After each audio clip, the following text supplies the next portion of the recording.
¿Qué tal amigos? Bienvenidos a un episodio más de la Biblia bajo los lentes, en este largo estudio en el Evangelio de Marcos que ya está llegando a fin. Estos ya son los últimos episodios de este estudio del Evangelio de Marcos. Hoy día nos toca estudiar la última parte del capítulo 15, desde el versículo 16 hasta el final, que me parece el versículo 47. Así es que sin más dilación, porque hoy día estamos muy atrasados, vamos eh, a leer. Eh, Gran parte del pasaje que tenemos que estudiar hoy día es narrativa que se explica por sí misma. Entonces, los comentarios los vamos a dejar básicamente para la parte final de esta sección. Leemos entonces en la Reina Valera 1960, Marcos capítulo 15, versículo 16 en adelante. Dice así. Entonces los soldados lo llevaron dentro del atrio, esto es, al pretorio, y convocaron a toda la compañía. Entonces recordemos que Jesús ha sido juzgado primero por el Sanedrín, en un juicio completamente viciado. Luego es llevado donde Pilato, y Pilato es mostrado como queriendo liberar a Jesús a toda costa, pero no lo consigue. Entonces, finalmente, Pilatos entrega a Jesús a, a la guardia.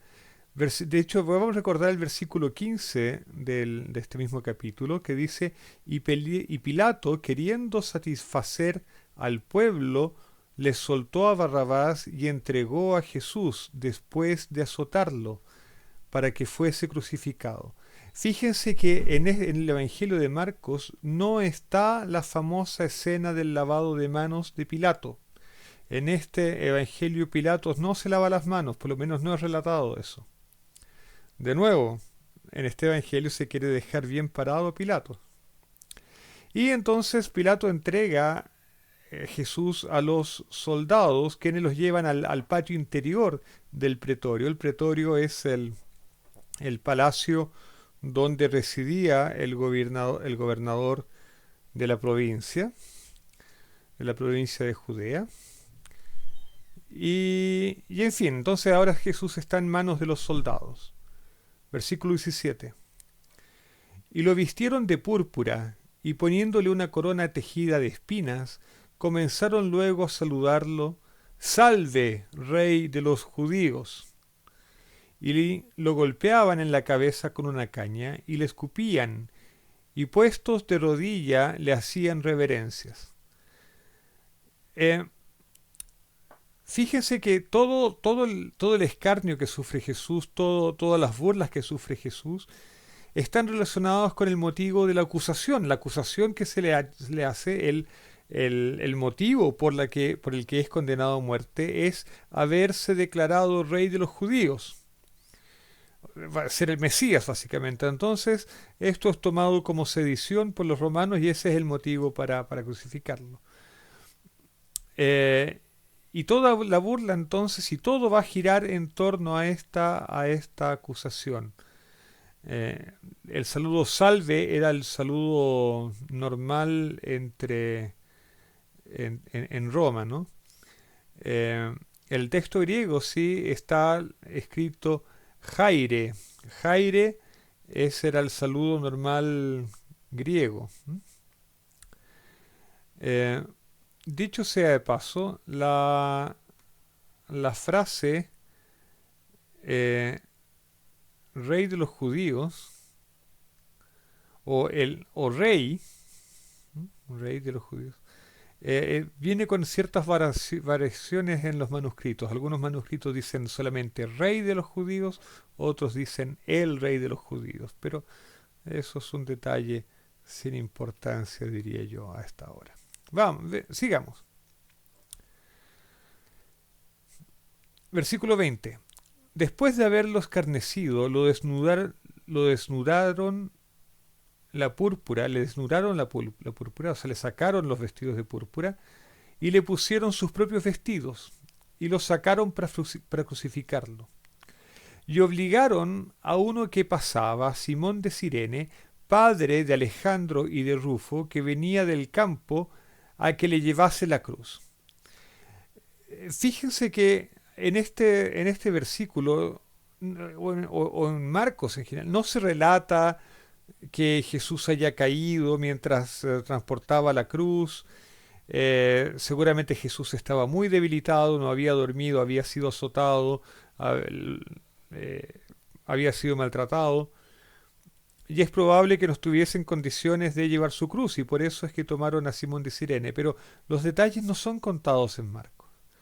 Ahora es curioso que un evangelio que no cuenta detalles mencione específicamente que Simón de Cirene era padre de Alejandro y de Rufo. Esto quiere decir que en la comunidad de Marcos, tanto Simón de Cirene como Alejandro y como Rufo deben haber sido personajes conocidos que valía la pena mencionar. Sigamos. Y lo llevaron a un lugar llamado Gólgota, que traducido es lugar de la calavera. Gólgota efectivamente en hebreo significa calavera. Y le dieron a beber vino mezclado con mirra, mas él no lo tomó. Ya, ahora bien, aquí comienza toda una sección en que se va a describir la crucifixión y la muerte de Jesús, que está muy entrelazada con el Salmo 22. Dentro de poco vamos a ir al Salmo 22 para, para hacer algunas comparaciones, pero vamos a leer primero todo el trecho antes de hacer esa comparación. Entonces el primer detalle es eso, que le dieron a beber vino mezclado con mirra, pero él no lo tomó. Cuando lo hubieron crucificado, repartieron entre sí sus vestidos, echando suerte sobre ellos para ver qué se llevaría cada uno. A la hora tercera, era la hora tercera cuando lo crucificaron. Aquí hay una discrepancia con el Evangelio de Juan. Juan dice que lo crucificaron al mediodía. La hora tercera es en realidad temprano en la mañana, es como las 9 de la mañana. Por eso hay algunos que dicen que en realidad en Marcos la palabra hora no significa hora, sino significa vigilia, y eso eh, podría hacer coincidir los dos evangelios. La verdad es que no estamos seguros. Versículo 26. Y el título escrito de su causa era El Rey de los Judíos. Todos nosotros hemos visto crucifijos y en el cima del crucifijo hay un cartel que dice INRI, Jesús Nazareno, Rey de los Judíos.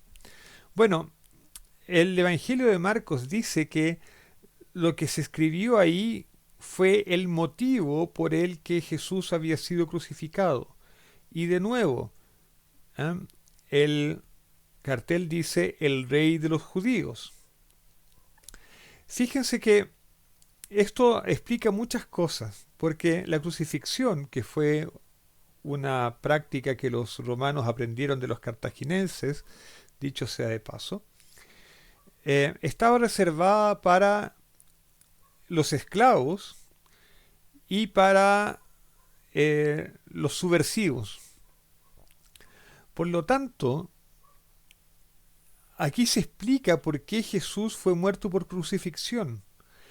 Si Jesús se había declarado rey de los judíos, entonces los romanos tenían que ejecutarlo como sedicioso, como un insurrecto, alguien que se había levantado contra el emperador, contra Roma. Así es que por eso colocan como escrito de su causa, como la causa de su crucifixión, el rey de los judíos. 27. Y crucificaron también con él a dos ladrones, uno a su derecha y el otro a la izquierda. Y reparen que aquí Marcos no cuenta ninguna historia de un buen ladrón que se convierte y el otro que que insiste en su pecaminosidad, no, nada de eso. Él no cuenta nada de eso. Sino que este detalle de que fue crucificado con dos ladrones eh, está aquí debido a lo que dice el versículo 28. Y se cumplió la escritura que dice y fue contado con los inicuos. Lo que está, lo que refleja a Isaías 53:12. En Isaías 53:12 dice: Por tanto, yo le daré parte con los grandes, y con los poderosos repartirá el botín, por cuanto derramó su vida hasta la muerte, y fue contado con los pecadores, habiendo él llevado el pecado de muchos y orado por los transgresores. Entonces esta frase, y fue contado con los inicuos, es lo que Marcos interpreta que fue cumplido en en la muerte de Jesús al lado de los dos ladrones. Ahora bien, esto es interesante porque hay un problema, creo yo, con Isaías 53. En Isaías 53 dice: y se dispuso con los impíos su sepultura, más los ricos, más con los ricos fue en su muerte. Ahora, esto me causa problemas porque, tal como yo entiendo las cosas, en el caso de Jesús fue exactamente al revés. Él murió con los inicuos, pero su sepultura fue, como vamos a ver, una sepultura de ricos. Así es que es exactamente al revés de lo que está en Isaías 53. Y eso es algo que me provoca problemas en realidad, que no sé resolver. No sé resolver. En fin, lo dejo a ustedes y si alguno tiene alguna buena explicación, por favor déjelo en los comentarios. Y los que pasaban le injuriaban, meneando la cabeza y diciendo: va, tú que derribas el templo de Dios y en 3 días lo edificas, sálvate a ti mismo y desciende de la cruz. La, Aquí están tentando a Jesús, están desafiando a Jesús. Eh, Jesús efectivamente había dicho que si destruían el templo, él lo reedificaría en 3 días. Los evangelios dicen que se estaba refiriendo a su cuerpo, a pesar de que los oyentes todos entendieron que se refería a, al templo de Jerusalén. El caso es que el templo de Jerusalén fue destruido y no fue reedificado hasta el día de hoy, después de 2000 años. Jesús murió y resucitó al tercer día, como vamos a ver más adelante en este mismo evangelio, pero como sabemos en realidad. Y le decían, y entonces lo desafiaban diciendo: tú que dijiste que podías hacer eso, sálvate a ti mismo y desciende de la cruz. La última tentación de Jesús fue descender de la cruz porque sin duda él podía hacerlo. Sin duda él podía hacerlo. ¿Mm? Al menos esa es la opinión cristiana predominante. Él tenía el poder para descender de la cruz. Con todo, Marcos relata un Jesús muy humano, así es que en el contexto de Marcos tal vez eh, eso debería matizarse, pero en el contexto cristiano general, esta fue la última tentación de Cristo realmente, bajar de la cruz.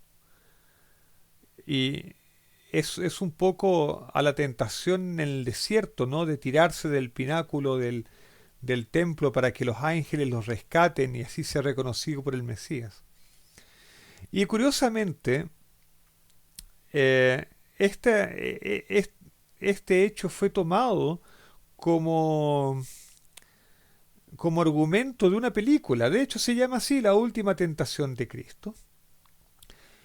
Y el mundo cristiano se escandalizó por esta película, tanto que fue censurada y fue prohibida en Chile.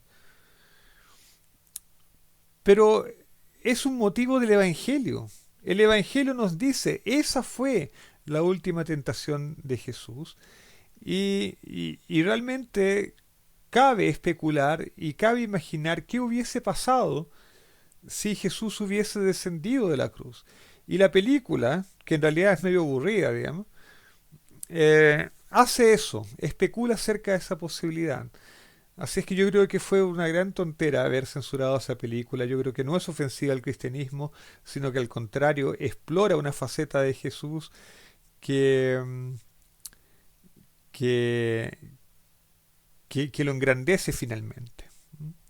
Eh, el, el hecho de que no bajó de la cruz. 31.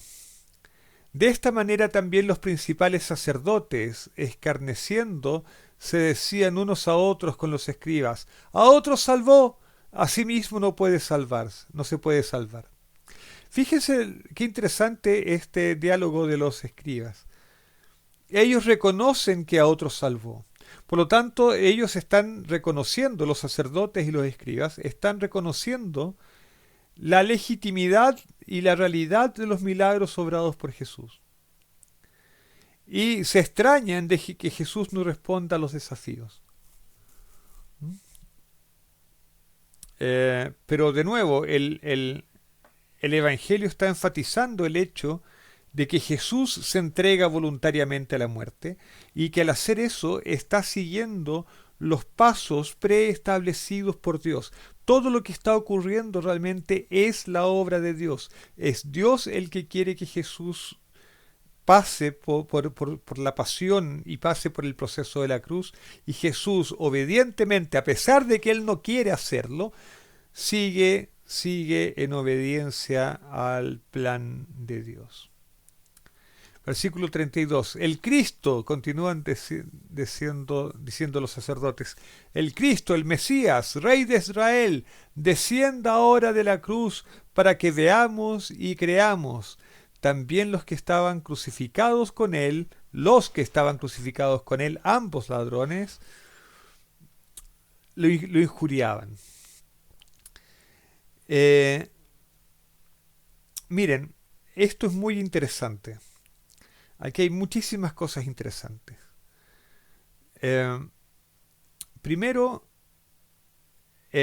los sacerdotes están desafiando a Jesús que realmente se muestre como el Mesías, porque el Mesías, en el concepto de Israel, el Mesías ben David, el Mesías hijo de David, tiene que ser un personaje victorioso. E incluso en la cruz existía la posibilidad de que Jesús bajara de la cruz y se mostrara como el rey victorioso y que derrotara a los romanos. Todavía había tiempo para eso, todavía no estaba eso descartado.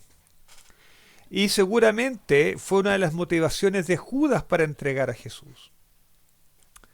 Pero Jesús no cumple las expectativas de los sacerdotes, no cumple las expectativas de Judas.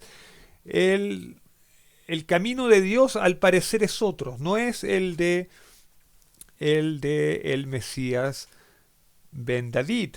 Seguramente esto tiene que ver con que los israelitas no habían hecho la obra de Teshuvá, la obra de arrepentimiento a la que Jesús los llamó. Y por lo tanto, en el lenguaje judío, no tenían el mérito suficiente para que se revelase el Mesías, el hijo de David.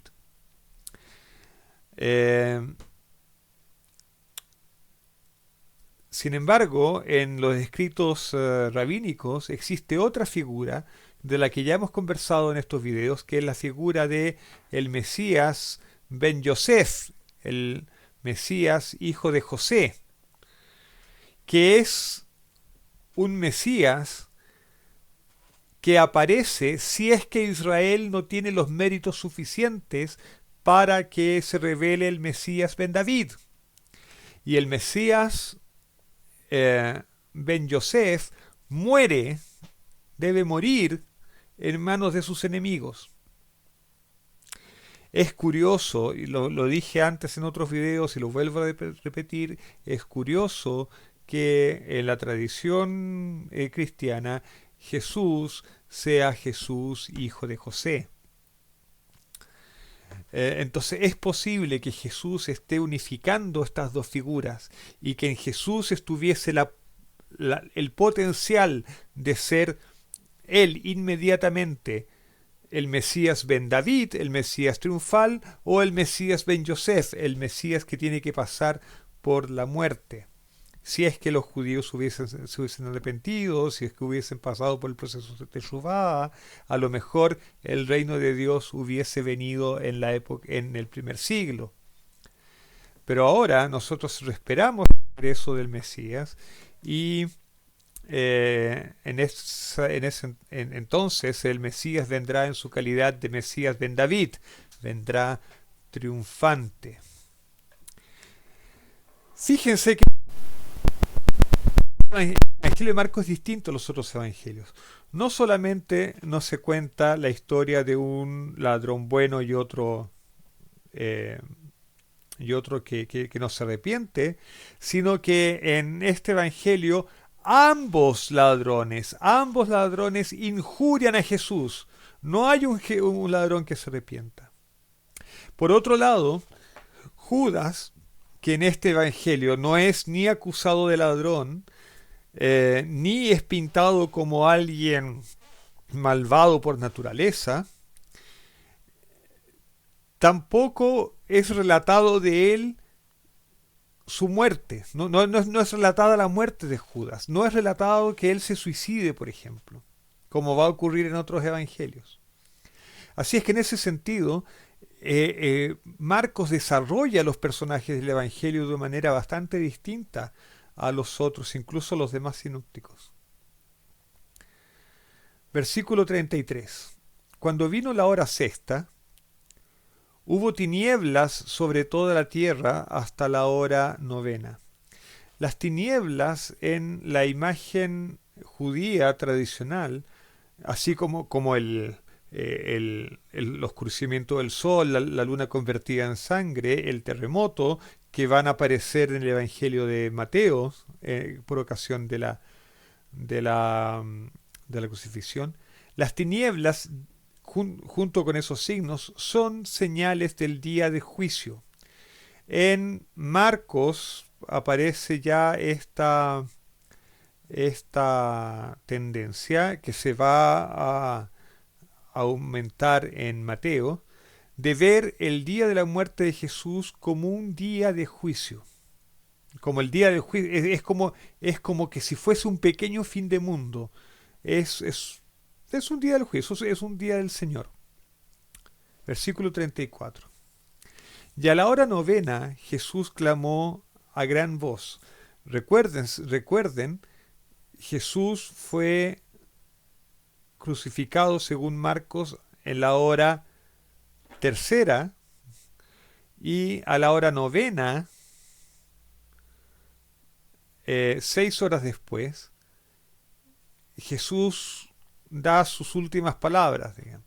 Entonces, ya a la hora novena, Jesús clamó a gran voz diciendo, Eloi, Eloi, lama sabactani, que traducido es, Dios mío, ¿por qué me has desamparado? Ahora, esta frase es extraña porque es una cita del Salmo 22, al que vamos a ir dentro de poco. Y el Salmo 22 dice en hebreo, Elí, Elí, lama sabactani. Elí, Elí, lama sabactani.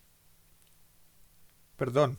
Elí, Elí, lama sabactani. Sabactani. La frase que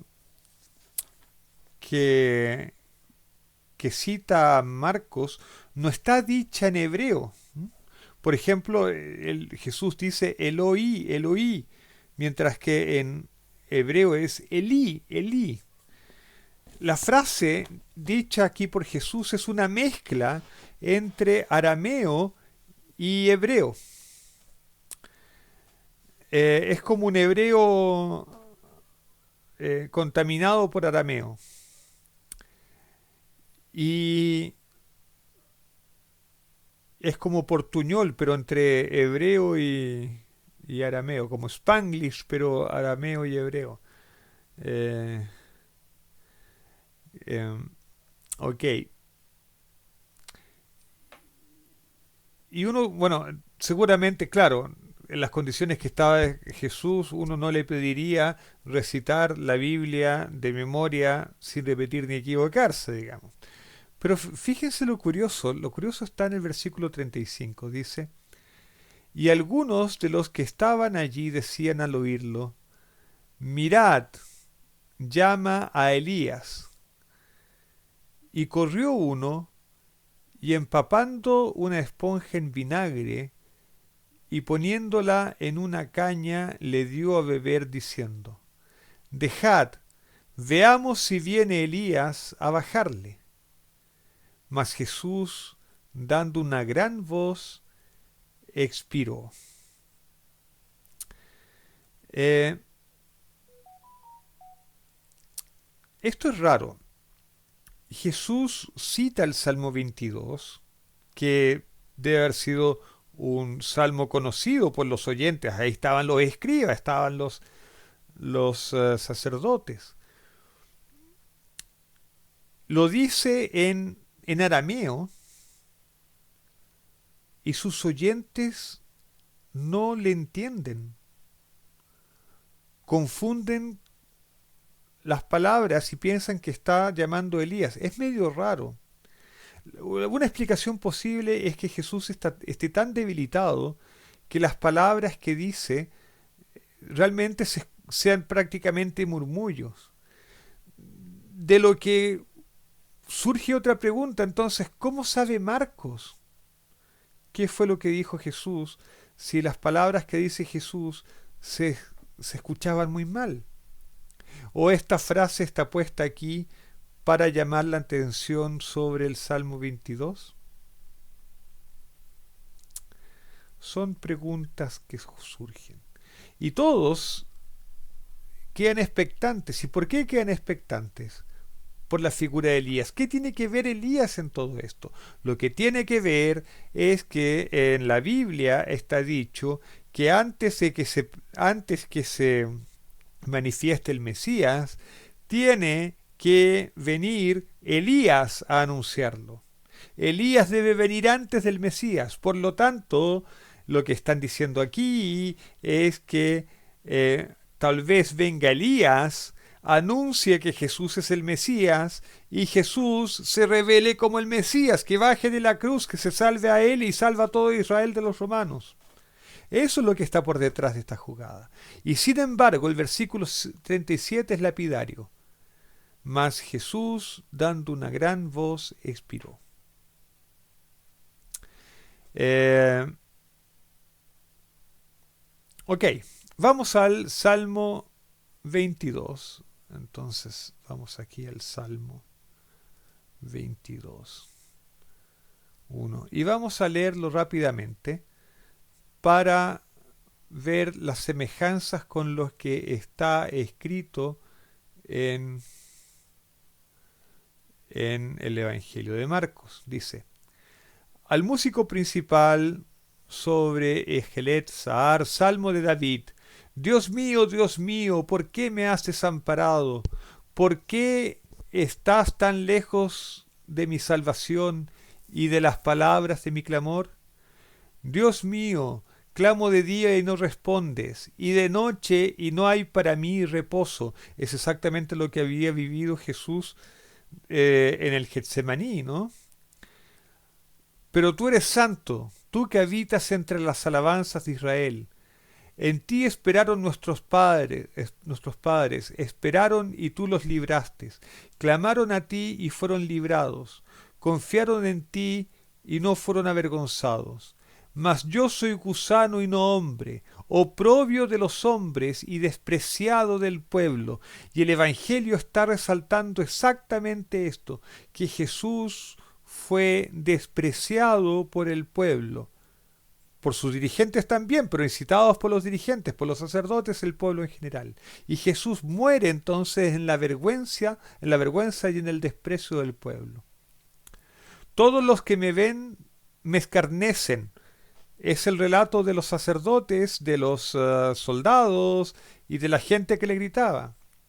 Estiran la boca, menean la cabeza diciendo, se encomendó a Jehová, líbrele él, sálvele, puesto que en él se complacía. Es exactamente la acusación que le están haciendo las personas que están ahí mirando y lo que le están diciendo los sacerdotes y los escribas, lo que por lo menos Marcos pone en la boca de ellos. Pero tú eres el que me sacó del vientre, el que me hizo estar confiado desde que estaba a los pechos de mi madre. Sobre ti fui echado desde antes de nacer. Desde el vientre de mi madre tú eres mi Dios. No te alejes de mí, porque la angustia está cerca, porque no hay quien ayude. Me han rodeado muchos toros. Vamos a dejar la lectura por ahí. Vamos a saltarnos en realidad al versículo 17. Contar puedo todos mis huesos. Entre tantos ellos me miran y me observan. Repartieron entre sí mis vestidos y sobre mi ropa echaron suerte. Mas tú, Jehová, no te alejes, fortaleza mía, apresúrate a socorrerme. El caso es que el versículo 18 también se cumple según el relato de Marcos, pero el versículo 19 no. No ese día, se va a cumplir 3 días después en la resurrección, pero no ese día. Y Jesús muere desamparado, en el desamparo más completo. Ahora, como ustedes ven, el relato de la pasión según Marcos es absolutamente paralelo al Salmo 22. Y aquí uno tiene que hacerse una pregunta cruel. ¿Realmente se cumplió el Salmo 22 en la pasión de Jesús? Y el Salmo 22 tenía ese propósito de, de, de adelantar, de prever, de profetizar lo que sería la muerte de Jesús. O bien Marcos construye su relato sobre el Salmo 22. ¡Qué duda cruel! Y con esa duda vamos a dejar este comentario. No vamos a llegar hasta el final del capítulo 15 hoy día, porque este video está quedando muy largo. Y no me queda más que desearles un Shabbat Shalom, que la paz del sábado los llene. Y no quiero quedarme con la visión del desamparo de Jesús. Con lo que quiero quedarme es con la identificación de Jesús con el desamparado, del enviado de Dios, del Mesías, con los desamparados. Si alguien se siente desamparado en este mundo, Jesús también se sintió desamparado. Pero el Salmo 22, sobre el que está construido todo el relato de Marcos, tiene esperanza de que Jehová no va a desamparar eternamente, no va a desamparar para siempre a su siervo. Y es que en esa esperanza entonces que tenemos que aguardar hasta el día de la resurrección. Y en nuestros desamparos personales, es en esa esperanza que tenemos que aguardar y seguir adelante, seguir batallando sin rendirnos, en la esperanza de que no seremos desamparados para siempre y que más temprano que tarde veremos el rescate de Dios, la salvación de Dios haciéndose realidad en nuestras vidas. Que tengan todos un feliz sábado y la próxima semana entonces estaremos finalizando el capítulo 15 del Evangelio de Marcos. Chao.